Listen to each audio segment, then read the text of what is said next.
Doctor আপা, দেখুন ও কাল রাত থেকে হঠাৎ হঠাৎ কাঁদছে। কেউ কিছু বলেনি, কোনো সমস্যাও নেই। আমি কি ওকে ঠিকমতো যত্ন করতে পারছি না? জানি না রাহুল, কেন জানি খুব মন খারাপ লাগছে। মনে হচ্ছে কেউ আমাকে বোঝে না। আর দেখুন, আমার মুখে খুব ব্রণও হচ্ছে।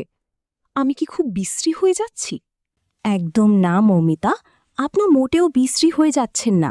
এগুলো গর্ভাবস্থার স্বাভাবিক পরিবর্তন। জানেন কি কেন আপনার এত আবেগ কাজ করছে? কারণ আপনার ভেতরে থাকা শিশুটি এখন একটি ব্লুবেরির সমান, এবং তার মস্তিষ্ক প্রতি মিনিটে 1,00,000 নতুন স্নায়ুকোষ তৈরি করছে। 1,00,000 কোষ প্রতি মিনিটে? এটা তো অবিশ্বাস্য। ঠিক তাই, এই বিশাল পরিবর্তনের কারণেই আপনার শরীরে হরমোনের জোয়ার বইছে। আজকের ভিডিওতে আমরা জানব বাচ্চার এই বিস্ময়কর ব্রেন ডেভেলপমেন্ট এবং মায়েরই আবেগপ্রবণ হওয়ার কারণ। ডাক্তার আপা, 7 সপ্তাহে বাচ্চার আকার কেমন হয়? আর ওর শরীরের ভেতরে আর কি কি তৈরি হচ্ছে? বাচ্চা এখন প্রায় 10 মিলিমিটার লম্বা, যা একটি ব্লুবেরির সমান। এই সপ্তাহে ওর মুখ আর জিহ্বার গঠন শুরু হয়েছে। সবচেয়ে বড় খবর হলো ওর কিডনি এখন নিজের জায়গায় চলে এসেছে, এবং খুব শীঘ্রই সে প্রস্রাব তৈরি করা শুরু করবে। ওর ব্রেন কি এখনই এত দ্রুত কাজ করছে? হ্যাঁ, 7ম সপ্তাহ হল ব্রেন ডেভেলপমেন্টের সবচেয়ে গুরুত্বপূর্ণ সময়। এই সময় ভ্রূণের মস্তিষ্কের 2 গোলার্ধ আলাদা হতে শুরু করে। এই অবিশ্বাস্য বৃদ্ধির কারণেই আপনার শরীর ইস্ট্রোজেন আর প্রোজেস্টেরন হরমোনে ভাসছে, যার প্রভাব আপনার মনের উপর পড়ছে। ডাক্তার আপা, আমি না খুব ভুলে যাচ্ছি আজকাল। চাবি কোথায় রাখছি মনে নেই, রাহুলের কথা 1 মিনিট পরেই ভুলে যাচ্ছি। এটা কি কোনো রোগ? এটাকে আমরা বলি প্রেগন্যান্সি ব্রেন। হরমোনের পরিবর্তন এবং অনাগত সন্তানের দুশ্চিন্তার কারণে মনোযোগ কিছুটা কমে যেতে পারে। এটা সাময়িক। আর আপনার ব্রণের সমস্যাও হরমোনের কারণে। তৈলাক্ত খাবার এড়িয়ে চলুন এবং প্রচুর পানি খান। দেখবেন ত্বক আবার উজ্জ্বল হবে। ম্যাডাম, ও মাঝে মাঝে কোনো বিশেষ খাবারের গন্ধ সহ্য করতে পারছে না। এটা কি স্বাভাবিক? একদম স্বাভাবিক। 7 সপ্তাহে ঘ্রাণ শক্তি আর স্বাদের পরিবর্তন খুব বেশি হয়।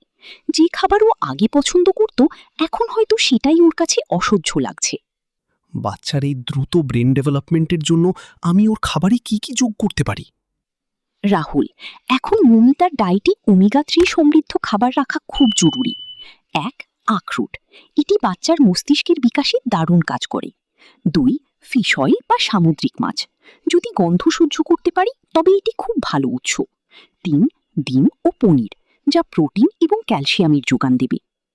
আমি কি এখন থেকে ভারী ব্যায়াম করতে পারি? না, শুধু হালকা হাঁটাচলা করুন। আর মৌমিতা, যখনই মন খারাপ হবে রাহুলকে জড়িয়ে ধরুন বা প্রিয় গান শুনুন। মনে রাখবেন, মা খুশি থাকলে বাচ্চার ব্রেন আরও ভালোভাবে বিকশিত হয়। রাহুল, থ্যাংক ইউ আমাকে বোঝার জন্য। আমি জানতামই না যে আমার ছোট্ট ব্লুবেরিটা প্রতি মিনিটে এতগুলো কোষ তৈরি করছে। আমি সব সময় তোমার পাশে আছি মৌমিতা। চলো, আজ থেকে তোমার ডায়েট আর মানসিক শান্তির দায়িত্ব আমার। গর্ভাবস্থার 7ম সপ্তাহ হল এক বিস্ময়কর সৃজনের সময়। নিজের আবেগগুলোকে গ্রহণ করুন এবং সঠিক পুষ্টি নিশ্চিত করুন। পরবর্তী পর্বে আমরা জানব 8ম সপ্তাহ নিয়ে, যখন বাচ্চার আঙুল আর জয়েন্টগুলো তৈরি হতে শুরু করবে। আপনার গর্ভাবস্থার প্রতিটি সপ্তাহ যেমন বিস্ময়কর, তেমনি এর সঠিক যত্ন নেওয়াটাও জরুরি।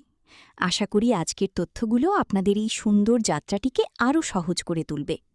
গর্ভাবস্থার পরবর্তী সপ্তাহের আপডেট এবং নিয়মিত মেডিকেল টিপস পেতে আমাদের চ্যানেলটি এখনই সাবস্ক্রাইব করে রাখুন।